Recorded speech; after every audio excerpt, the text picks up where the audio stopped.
এটা হলো মেক্সিকোর একটি ট্যুরিস্ট সিটি যার নাম তাপালপা। এখানকার নেচার এতটাই সুন্দর যে প্রতি বছর বহু ট্যুরিস্ট এখানকার মনোরম দৃশ্যকে উপভোগ করতে আসে। বাট এই শহর পেরিয়ে কিছুটা দূরে জঙ্গলের মধ্যে অবস্থিত এই ভিলাটাতে লুকিয়ে আছে পৃথিবীর সবচেয়ে বড় ড্রাগ লর্ড, যার নাম এল মেনচো। এই মানুষটিকে যে ধরে দিতে পারবে তাকে আমেরিকা $15 মিলিয়ন রিওয়ার্ড দেবে। কিন্তু আজও অব্দি এই টাকা কেউ নিতে পারেনি, বিকজ এল মেনচোকে ধরা তো অনেক দূরের কথা, এই মানুষটিকে এখন কেমন দেখতে সেটাও কেউ জানতো না। গুগলে যদি তুমি এল মেনচো সার্চ করো তাহলে যে 3 থেকে 4খানা ফটোই দেখতে পারবে, তাও আবার সেগুলো 1980s এর দিকে তোলা।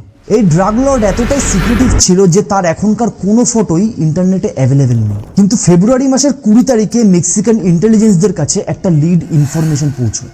তারা এল মেনচোর একজন রোমান্টিক পার্টনারকে ট্র্যাক করে জানতে পারে যে এল মেনচো জঙ্গলের মধ্যে এই ভিলাটাতেই লুকিয়ে আছে।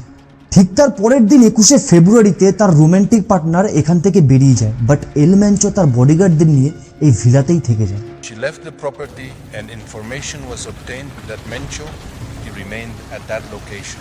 এই খবরটা পাওয়ার পরেই মেক্সিকান আর্মিদের কাছে সেই সুযোগটা চলে আসে যার জন্য তারা বছরের পর বছর ধরে অপেক্ষা করেছিল। 22 ফেব্রুয়ারি ঠিক ভোরবেলার দিকে মেক্সিকার special force, national army and air force এরা সবাই মিলে একসাথে এই বাড়িটাকে চারিদিক থেকে ঘিরে ফেলে। এরপর আর্মিরা যখন এই ভিলাটার একদম সামনে গিয়ে পৌঁছয় তখন এল মেনচোর গার্ডরা তাদের উপর ফায়ারিং স্টার্ট করে দেয়। এখানে দুতরফ থেকে এমন ভয়ঙ্কর ফায়ারিং চালানো হয় যে ন্যাশনাল আর্মিদের গুলিতে ভিলাতে থাকা 4 জন গার্ড মারা যান। একদিকে ফায়ারিং চলতে থাকে আর অন্যদিকে এল মেনচো তার বডিগার্ডদের নিয়ে ওখান থেকে পালিয়ে যায় এবং পাশের জঙ্গলে থাকা এক কাঠের কারখানায় গিয়ে লুকিয়ে পড়ে। কিন্তু সিকিউরিটি ফোর্স তাদের ফলো করতে করতে ওখানেও পৌঁছে যায় এবং আবারও ফায়ারিং স্টার্ট করে দেয়। অনেক কষ্টের পর তারা এল মেনচো আর তার 2 জন বডিগার্ডকে জখম অবস্থায় ধরে ফেলে।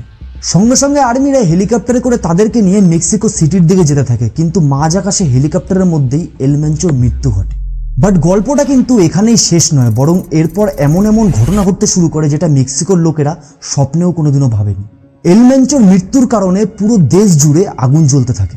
One of the world's most wanted drug lords is dead, and Mexico is on fire.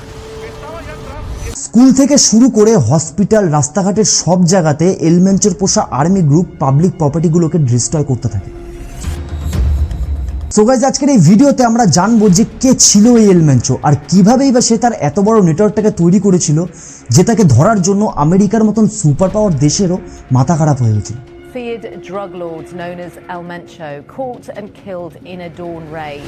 62 people have been killed. Major leader of the Jalisco New Generation cartel known as El Mencho is dead. এই গল্পটা শুরু হয় 1966 সালে মেক্সিকোর মিশোয়াগান স্টেটের অ্যাঙ্গুলিলা শহর থেকে।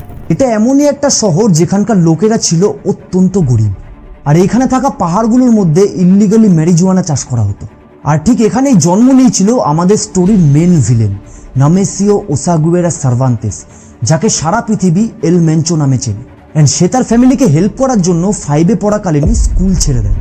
প্রথমে সে তার ফ্যামিলির সাথে অ্যাভোকাডো চাষেই যুক্ত ছিল, কিন্তু 14 বছর বয়স হওয়া মাত্রই তার প্রধান কাজ হয়ে ওঠে মারিজুয়ানা ক্ষেতের পাহারা দেওয়া। 1980 সালে একটা বেটার লাইফস্টাইল পাওয়ার আশায় সে মেক্সিকো থেকে ক্যালিফোর্নিয়াতে শিফট হয়ে যায়। কিন্তু আমেরিকাতে বেটার লাইফস্টাইল পাওয়ার জায়গায় সে শুধু পায় ক্রাইম। 1986 সালে একটা লোডেড গান আর কিছু চুরি করা জিনিস নিজের কাছে রাখার কারণে তাকে ক্যালিফোর্নিয়ার পুলিশ অ্যারেস্ট করে নেয়। কিছুদিন পর সে জেল থেকে ছাড়া তো পেয়ে যায়, বাট তার ইল্লিগাল মুভমেন্টগুলোকে সে তখনও চালিয়ে যায়। এরপর 1992 সালে সান ফ্রান্সিসকোর এম্পিরিয়াল বারে হিরোইন সেল করতে গিয়ে আন্ডারকভার পুলিশ তাকে হাতে নাতে ধরে ফেলে। পাস্টের কিছু ক্রিমিনাল রেকর্ড থাকার কারণে এইবার তাকে 5 বছরের জন্য জেলে ঢোকানো হয়। কিন্তু 3 বছর সাজা কাটানোর পরেই তাকে জেল থেকে ছেড়ে দিয়ে মেক্সিকোতে ডিপোর্ট করে দেওয়া হয়। আর এখানেই আসে গল্পের মেন টুইস্ট। আমেরিকা থেকে মেক্সিকোতে আসার পর এল মেনচো একজন পুলিশ অফিসার হয়ে যায়। মানে জাস্ট ভেবে দেখো যে একজন কনভিক্টেড ড্রাগ ডিলার নাকি পুলিশ অফিসার হয়ে গেছে। কিছু বছর পুলিশদের হয়ে কাজ করতে করতে সে এখানকার ইনার সার্কেলের সম্বন্ধে জানতে থাকে। জাস্ট কয়েক বছরের মধ্যেই সে বুঝে যায় যে মেক্সিকো পুলিশকে খুব সহজেই কিনে নেওয়া যেতে পারে, কোন অফিসার কত টাকাতে বিক্রি হতে পারে, অ্যান্ড এই পুরো সিস্টেমের কোথায় কোথায় লুপহোল আছে, এই সব কিছুর খবর এখন তার হাতের মুঠোয় চলে আসে। আর এই ইনফরমেশনগুলোই ফিউচারে তার সব থেকে বড় প্লাস পয়েন্ট হয়ে ওঠে। পুলিশে থাকাকালীন এল ম্যানচো একজন পাওয়ারফুল কার্টেল ফ্যামিলির মেয়েকে বিয়ে করেন, যার নাম রোজালিন্ডা গনজালেস ভ্যালেন্সিয়া। বিয়ের পর সে পুলিশের জব ছেড়ে দিয়ে মিলেনিও কার্টেল গ্রুপের বডিগার্ড হিটম্যান হয়ে যায়। কিন্তু 2010 সালে মিলেনিও কার্টেল গ্রুপের বেশিরভাগ মেম্বার হয়তো জেলে গিয়েছিল, নয়তোবা মারা গিয়েছে। আর এই ক্রুশাল টাইমটাকেই কাজে লাগিয়ে এল ম্যানচো এই গ্রুপের লিডার হতে চায়, কিন্তু কেউই তার এই প্রস্তাবে রাজি হয় না। আর এই কারণের জন্যই সেই গ্রুপ থেকে আলাদা হয়ে গিয়ে তার নিজের একটি পার্সোনাল গ্রুপ তৈরি করে ফেলে, যার নাম কার্টেল দে জেলিসকো নুভেয়া জেনারেশন, শর্ট ফর্মে সিজেএনজি। ধীরে ধীরে এই গ্রুপটা পুরো মেক্সিকোতে তাদের ইললিগাল বিজনেসগুলোকে এস্টাবলিশ করতে থাকে। শুধু মেক্সিকোতেই নয়, তারা আমেরিকা থেকে শুরু করে সারা পৃথিবীতে ড্রাগ সাপ্লাই করতে থাকে। মেক্সিকোতে এই গ্রুপ এতটাই পাওয়ারফুল হয়ে উঠেছিল যে 2015 সালের 1 মেতে মেক্সিকান আর্মি এল ম্যানচোকে ধরার জন্য অপারেশন জেলিসকো লঞ্চ করে। তাকে ধরার জন্য মিলিটারি হেলিকপ্টার ইউজ করা হয়, কিন্তু সিজেএনজি গ্রুপের কাছে এই অপারেশনের খবর অনেক আগে থেকেই ছিল। যখন হেলিকপ্টার তাদের উপর অ্যাটাক করতে আসে, তখন তারা RPG-27 নামের রকেট লঞ্চার দিয়ে সেই হেলিকপ্টারটাকেই উড়িয়ে দেয়। We heard a boom like a bomb. They took down the aircraft. They took it down. এই অ্যাটাকে টোটাল 18 জন মিলিটারিদের মধ্যে 9 জনই মারা যান, আর যেই 9 জন বেঁচে যান তাদের কন্ডিশনও খুব খারাপ হয়ে পড়ে। এরকম ভয়ঙ্কর হামলা করার পরেও এই কার্টেল গ্রুপ কিন্তু থেমে থাকেনি। এরপর তারা মেক্সিকোর আলাদা আলাদা শহরে 1 ডজনের ওপর বাস, ট্রাক অ্যান্ড পেট্রোল পাম্পে আগুন লাগিয়ে দেয়। এদেরকে কন্ট্রোল করা এতটাই কঠিন হয়ে পড়েছিল যে মেক্সিকোর সরকারকে এখানে 10,000 আর্মি ট্রুপস পাঠাতে হয়। একজন ফেডারেল ইনভেস্টিগেশনের মতে পাবলো এসকোবারের পর এল ম্যানচোই হলো এমন একজন পার্সন যে মেক্সিকোর সরকারকে নাজেহাল করে দিয়েছিল। কিন্তু প্রশ্নটা হলো, এই ড্রাগ কার্টেল গ্রুপ এতটা পাওয়ারফুল হলো কি করে? অ্যান্সারটা হলো এই দুটো কেমিক্যাল, একটা হলো মেটামফেটামিন আর অন্যটা হলো ফেন্টানিল। এই সিজেএনজি কোনো সাধারণ ড্রাগ কার্টেল ছিল না, বরং এটা একটা প্যারামিলিটারি ফোর্সের মতন কাজ করত। DEA এস্টিমেট করে বলে যে 2019 সালে আমেরিকাতে প্লেনে অ্যান্ড শিপে করে যত পরিমাণ ড্রাগ আসতো তার প্রায় 33% শুধুমাত্র এই গ্রুপটাই পাঠাতো। 2018 সাল অবধি এরা মেক্সিকো দেশ জুড়ে প্রায় 100রও বেশি মেথ ল্যাবস তৈরি করে ফেলেছিল। এটা এমনই একটা ড্রাগ যেটার প্রফিট মার্জিন কোকেন আর হিরোইনের থেকেও অনেক গুণ বেশি। তাছাড়াও এটা সবথেকে বড় প্লাস পয়েন্ট হলো চায়না থেকে আনা কেমিক্যালকে ইউজ করে এই ড্রাগটিকে খুব সহজেই বানানো যায়। মেক্সিকোতে অবস্থিত পোর্ট অফ মানজালিওর পুরো কন্ট্রোল এই কার্টেল গ্রুপটার আন্ডারেই পড়তো। আর এই পোর্টের সাহায্যেই তারা চায়না থেকে মেক্সিকোতে র মেটেরিয়ালগুলোকে ইম্পোর্ট করতো, আর যেটার সাহায্যে তারা মেথ বানাতো। কিন্তু মেথের থেকেও ডেঞ্জারাস আরেকটি প্রোডাক্ট ছিল যেটাকে কাজে লাগিয়ে সিজেএনজি তাদের ফিউচার তৈরি করে ফেলেছিল। এর নাম ফেন্টানিল। এটা হলো একটা সিনথেটিক ওপিওয়েড যেটা হিরোইনের থেকেও 50 গুণ বেশি ডেঞ্জারাস অ্যান্ড পাওয়ারফুল। এই ড্রাগ এতটাই এফেক্টিভ যে সামান্য 2 মিলিগ্রাম যে কোনো মানুষকে মেরে ফেলার জন্য যথেষ্ট। একটা ফেন্টানিলের ট্যাবলেট বানাতে খরচ হয় মাত্র 10 সেন্ট, মানে প্রায় 8 থেকে 9 টাকা। আর এই একটা ট্যাবলেটকেই বিক্রি করা হয় $10 থেকে $30, মানে প্রায় 1 থেকে 3,000 টাকা। যে ড্রাগ কার্টেল ফেন্টানিল পিল তৈরি করে তাদের টোটাল প্রোডাকশন কস্ট হয় $50,000, কিন্তু সেটাকে সেল করার পর তাদের প্রফিট হয় প্রায় $20 মিলিয়ন। পৃথিবীতে হয়তো এমন কোনো প্রোডাক্ট এক্সিস্টই করে না যার প্রফিট মার্জিন এতটা বেশি, কিন্তু প্রফিটের তুলনায় এই ড্রাগের ভয়ঙ্করতা আরও অনেক বেশি। 2023 সালে আমেরিকাতে টোটাল 73,000 মানুষ শুধুমাত্র সিনথেটিক ওপিওয়েডের ওভারডোজের জন্যই মারা যান। এমনকি ইন্ডিয়ার ট্রাভেল কন্টেন্ট ক্রিয়েটার আনান্না সুদের মৃত্যুও এই ফেন্টানিলের ওভারডোজের জন্যই হয়েছিল। আমেরিকাতে ফেন্টানিল এপিডেমিক শুরু হওয়ার কিছুদিন আগেই এল ম্যানচোর ছেলে এল ম্যানচিতো বলেছিল যে সে নাকি একটা ফেন্টানিল এম্পায়ার তৈরি করতে চায়। আর এর পরিণাম আমেরিকাতে ফেন্টানিল এপিডেমিকের সময় সারা পৃথিবী দেখতে পায়। এখানে সবথেকে বড় প্রশ্নটা হলো যে এই সিজেএনজি গ্রুপ পুরো মেক্সিকোতে এতটা পাওয়ারফুল হলো কি করে? এটার অ্যান্সার হলো এল ম্যানচোর সেই পুলিশ এক্সপিরিয়েন্স। পুলিশ অফিসার থাকাকালীন সে মেক্সিকোর অনেক বড় বড় লিডারদের সাপোর্ট জোগাড় করে ফেলেছিল, আর যারা যারা তাকে সাপোর্ট করতো না তাদেরকে সে টাকা দিয়ে নয়তোবা ভয় দেখিয়ে তার দিকে টেনে নিত। কার্টেলদের এই সিস্টেম মেক্সিকোতে প্রতিদিন কোনো না কোনো জায়গায় রিপিট হতে থাকে। বাট আপনি হয়তো ভাবছেন যে এই সিস্টেমটি ক্রিয়েট হলো কি করে? এটার মেন কারণই হলো মেক্সিকোর একটি পলিটিক্যাল পার্টি যার নাম PRI। এটা এমনই একটা পার্টি ছিল যেটা 1929 সাল থেকে 2000 সাল অবধি টানা 71 বছর ধরে মেক্সিকোতে শাসন চালিয়ে গিয়েছিল। কিন্তু এই পার্টির সেন্ট্রাল গভর্নমেন্ট এতটাই কমজোরি ছিল যে তারা অর্গানাইজ ক্রাইমকে কম করার বদলে তাদের সাথে ডিল করা স্টার্ট করে দেয়। মেক্সিকোতে এটাকে প্লাজা সিস্টেম বলা হয়, আর এই সিস্টেমের রুলস খুবই সিম্পল ছিল। এই কার্টেল গ্রুপগুলো পাবলিকলি ভায়োলেন্স একদম কমিয়ে দেবে, PRI এর অফিসিয়ালসদের কোনো রকমভাবে ডিস্টার্ব করবে না।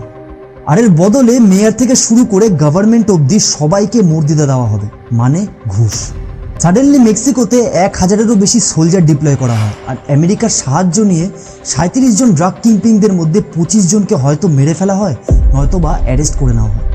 বাট তাও এখানে পারফেক্ট কোনো সলিউশন দেখা যায় না, বিকজ একজন কিংপিংকে সরিয়ে দিলেও তার জায়গায় আরেকজন কিংপিং তৈরি হয়ে যাচ্ছে।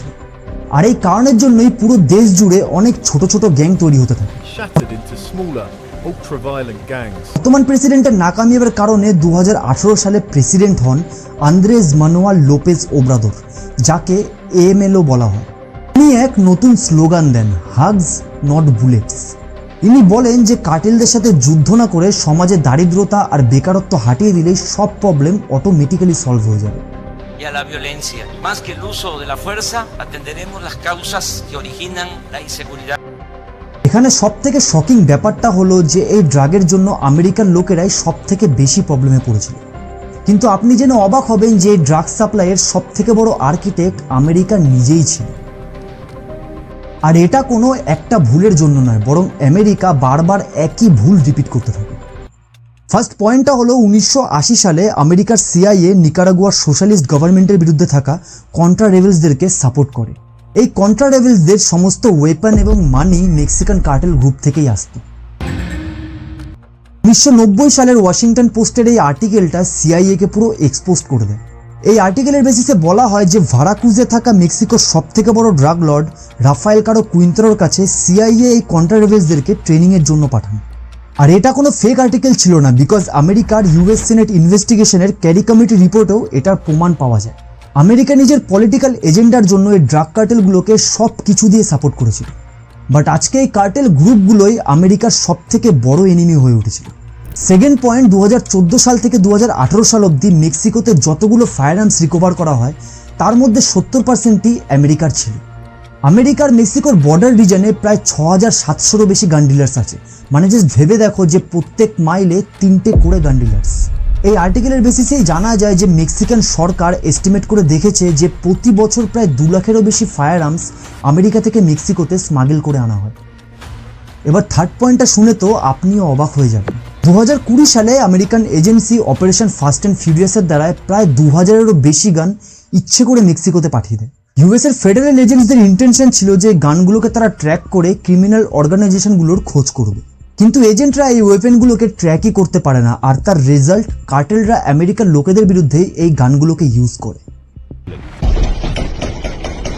এই পুরো ড্রাগ ক্রাইসিসে আমেরিকার রোলটা জাস্ট ভেবে দেয়।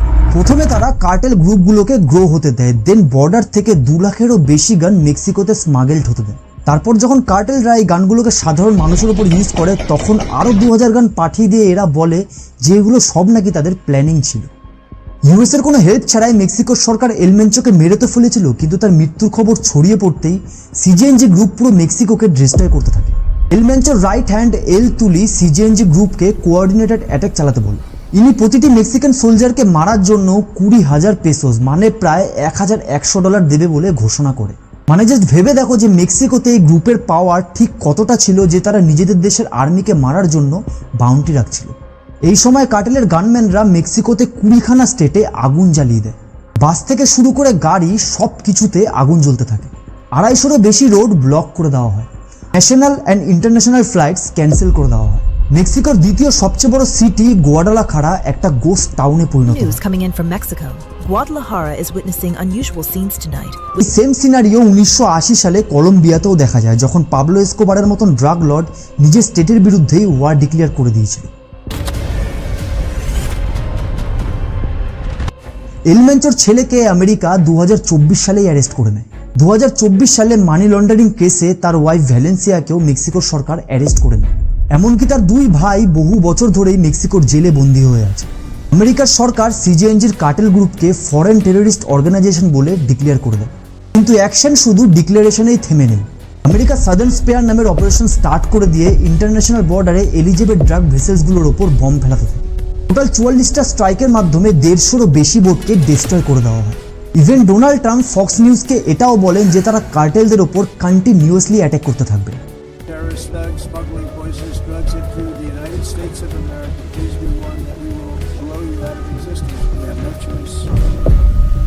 কিন্তু এত সবের পরেও মেক্সিকোতে চলা ড্রাগ ট্রাফিকিং গুলোকে কি পুরোপুরি বন্ধ করা যাবে?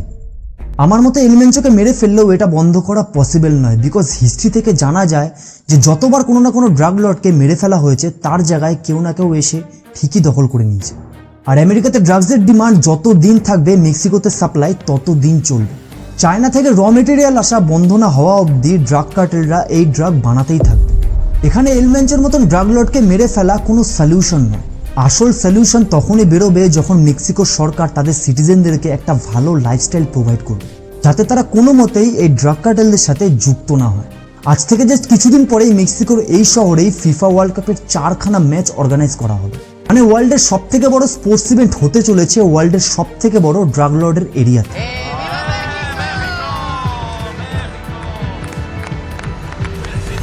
এই ভিডিওটি ভালো লেগে থাকলে let's hit the like button.